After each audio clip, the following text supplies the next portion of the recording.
Ian? Yeah. 50th anniversary of a Nintendo console, the Wii. Wii. Fives and zeros. November 19th, 2006. Fives and zeros. The Nintendo Wii launched in North America before Japan, interesting enough. Yeah.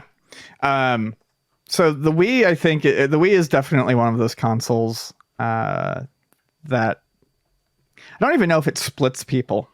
But I feel like it was obviously extremely popular. Sold, 111 million units? 101.63. 101.63. Which is the most for a console. The Switch is going to break it, but that's the most for a Nintendo console. For a Nintendo console. Yeah. Non-handheld.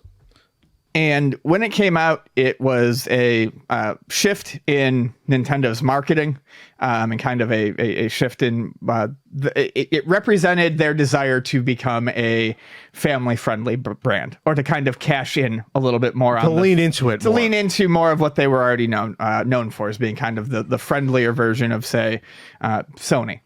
And with it came motion controls, which at the time were a huge innovation. We hadn't really seen anything like that with that sort of level of accuracy. It's funny now to say that the Wii remote was accurate, but at the time it was highly accurate. And I mean, it still is impressive for what you got.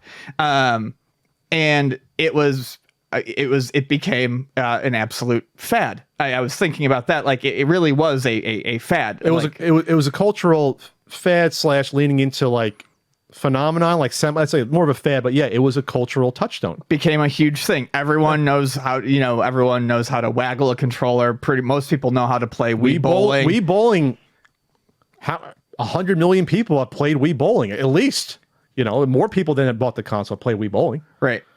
And it was there was a shortage of these systems for almost I would say a full year after it came out. At least it was like a year.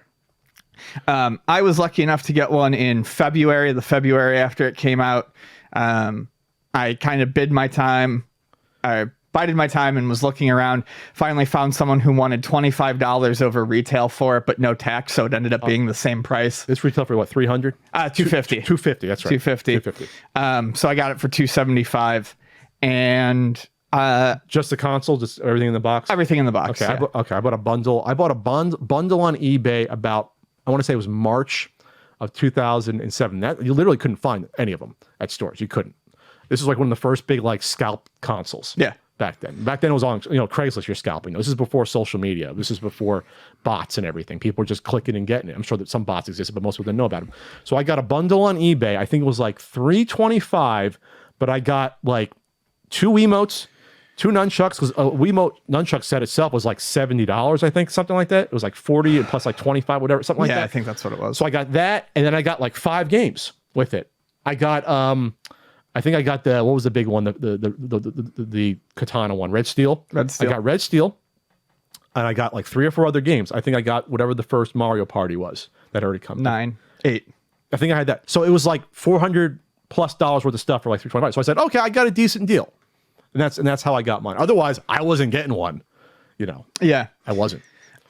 This was like right before I really got back into video gaming. This was when I was living with my ex and our roommate, and I wasn't playing a lot of games. It was a smaller apartment. I didn't want to be hogging the TV all day. Man, our first TV there was still a tube TV. But I really enjoyed the Wii in that environment. We all played Wii bowling. My ex and my roommate at the time, they were not video game people, but they got into the Wii. They really enjoyed playing like the Wii bowling and all that sort of stuff. They thought it was interesting. They thought the virtual console was neat, which it was at the time. The virtual console really was a boost to, I think, retro gaming and awareness, because it was the first time that these games were available on an eShop. It was the first time emulation was kind of used in a commercial sense. Nintendo finally taking advantage of emulation and using it in a way to make them money. They were monetizing their back catalog more, right? And versus just doing like a GBA re-release. And lots of companies did too. that was one of the cool things about the Wii. The Virtual Console has never been as good as it was on the Wii. Between Genesis titles, Turbo titles. I was shocked there was Turbo games. Super Nintendo titles, N64 titles. Was there Neo Geo? I forget. Neo Geo titles. Yeah, there were some Neo Geo titles. Yeah, those are the big ones. Those Game Boy ones? That I don't know if it was Game Boy ones. So, yeah, that was neat. I played a lot of the social games. I played like the Mario Party, a lot. When I moved out of that apartment after my ex and I broke up and I moved into my own apartment, that's where I really kind of realized, I think, the limits of the Wii and why people were down on it. It just wasn't particularly great for single player games. And I got a lot less use out of it once I was out of it. And once I was just living with a roommate that I didn't know, we were just roommates and I wasn't living with friends anymore. My Wii got so much less use. Here's the list of games. There were 427 games total. That's a chunky amount. 94 NES games.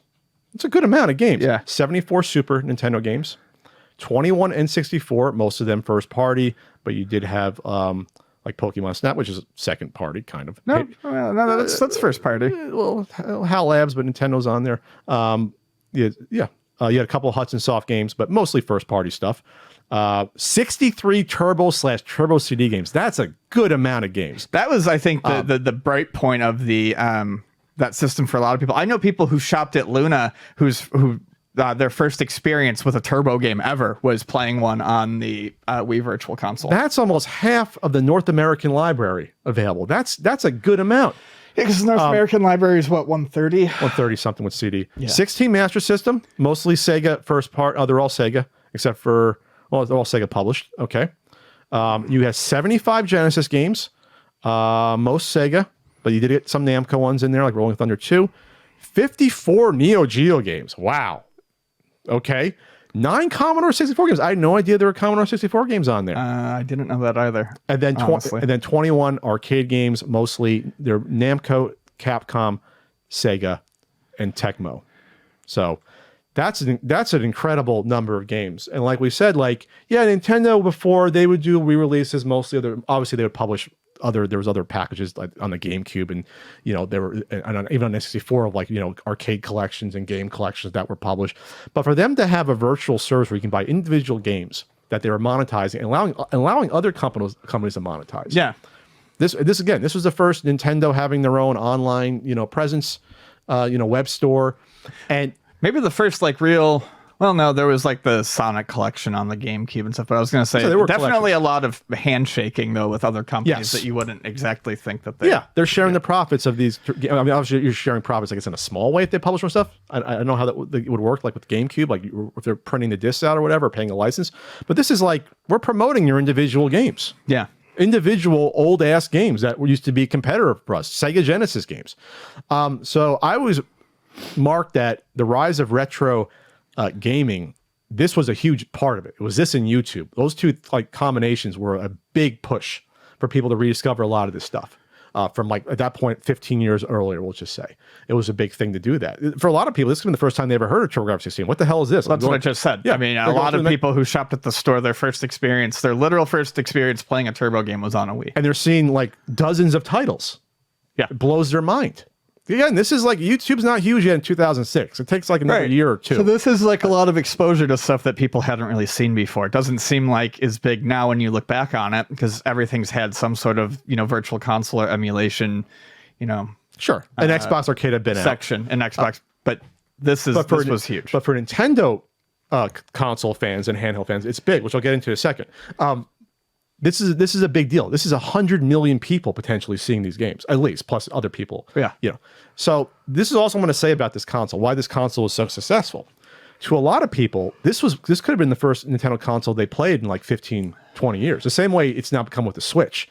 There's people that were, we'll just say, lapsed gamers that grew up with either the NES or the Super, that were teenagers or 10 years old. It followed their life progression. You're 10 years old, you're playing NES Super.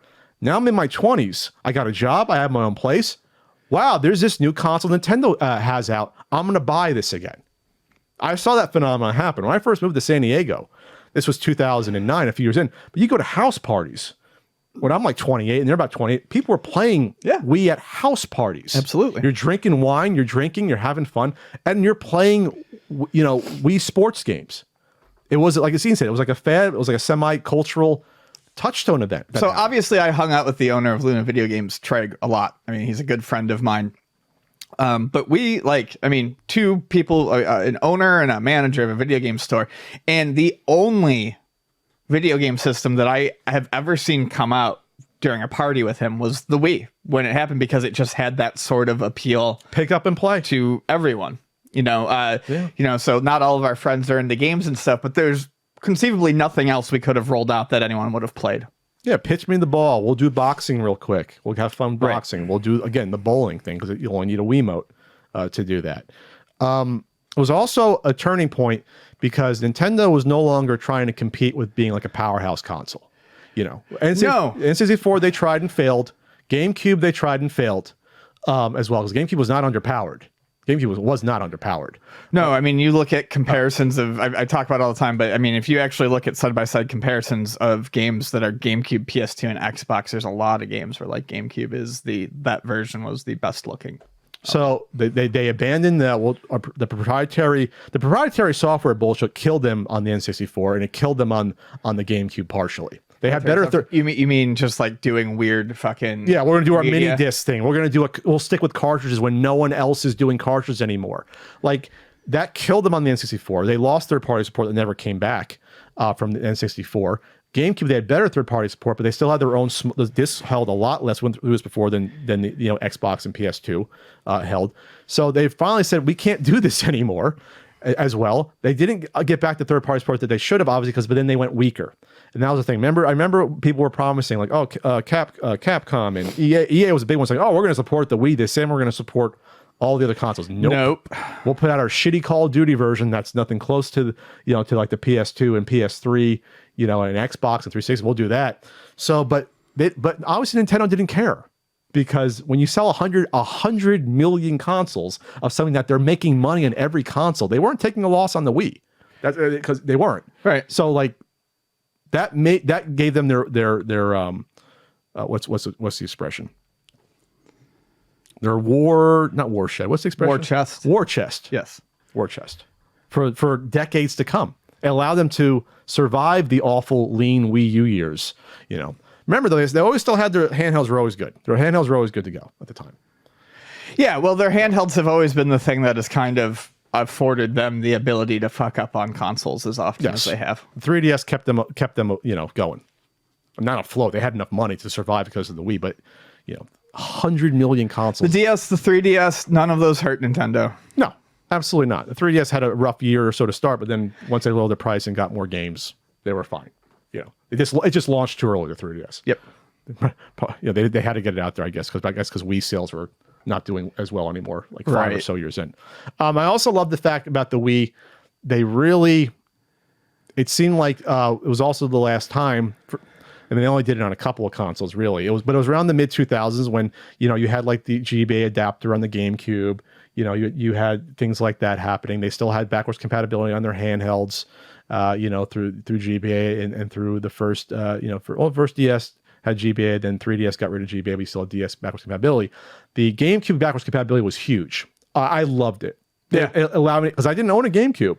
I'd never had one brand new. So I bought a couple of GameCube games, or go to the swap meet and get Crazy Taxi. And the fact that it had the built-in controller ports, I thought that was fantastic. Nintendo did that. It was like a sort of goodwill, I think, towards, say, if you bought a GameCube a year or two before, and they're obviously not really going to be making games for it anymore. It was really a bridge. It was like, okay, it was a 2-in-1 console.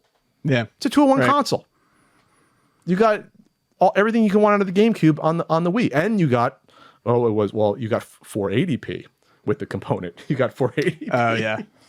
So you can play your GameCube in progressive, not HD, but progressive. It looks better than interlaced.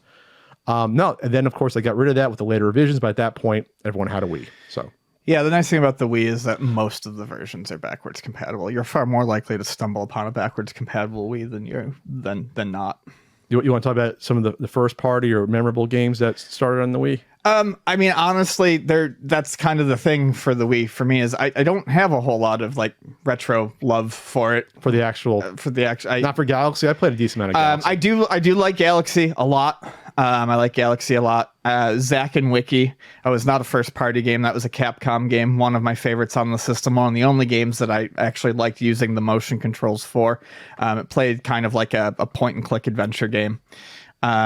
Excite Trucks, I really liked when that came out. That was a lot of fun. That was a Nintendo game that they've like never referenced ever again, but I really enjoyed Excite Trucks.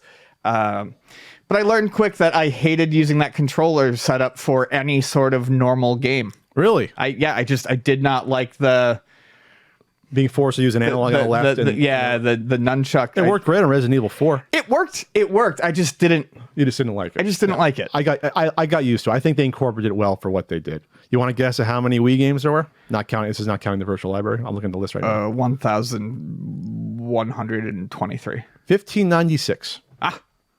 All right. That's about where I probably thought. There was a lot of shovelware on the Wii though too.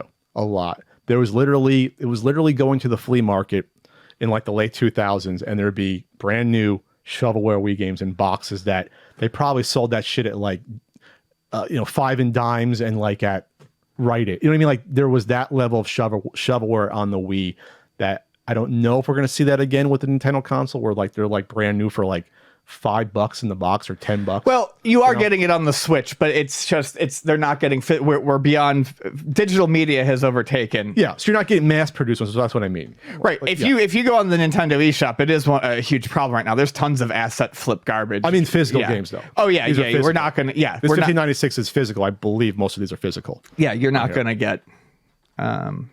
You're not going to get that sort of like physical good production ever again, especially not for those little shitty titles. I think it was our pal Scott who had little Scotty had a full Wii set. Did he? Remember? I remember we talked about the first. I think he sold it. Remember we talked about the first collector that completed that on the like Nintendo Ways like 5 years ago or so. Yeah, or 4 years ago. Are they still making? When did they stop with Wii Dance or Just Dance? When was the last Just Dance? I don't look that last year. It was last year. They finally said. I think 2021 or 2020 was the last year that was on the Wii. So was that the last Wii game? Was it November 5th, 2019? Wow, that's a 13-year run. Yeah, that's almost like PS2. Yeah, that's insane. I mean, at that point, they were only doing like Just Dance, maybe like one other game a year, like a singing game or whatever, right? It would have just been Just Dance at that point. Just like I think the last 2 years of Sony. Like, I think the last 2 years of official PlayStation 2 support was just FIFA coming out twice. Oh, no, we got to count the Retro City Rampage that was put on a Wii disc and Shakedown Hawaii.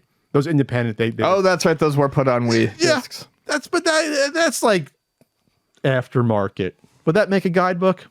I guess it would, but I would cut it off. Game on the system. There was Let's Sing 2018. So Let's Sing went out up to 2018. It was 2019 title, but went up to 2018. We'll just say the last non-singing dancing game was 2015, Barbie and Her Sister's Puppy Rescue. And there was one other game that year that was non-dancing or singing. It was Monster High New Ghoul in School. There you go. But basically, the last real year of Wii games, we'll just say, was like 2014, where you had about 12 different games. You had like Skylanders and you had FIFA 15. That's like the last official, we'll just say like multiple different types of game genres and casual games versus just singing and dancing games. So, all right, well, here's to the Wii. I'm going to just tell you something about that Wii Shop theme song. That's a banger. Oh, it is. Everyone loves it. I mean, it's incredible. It's not, you can listen to it for 30 minutes straight and it doesn't get annoying. Because sometimes you just go through and look at different games in the shop, Turbo games. And that's still my favorite Brental Floss song. The Brental Floss Wii Shop music video. Check it out. My friend Brental Floss.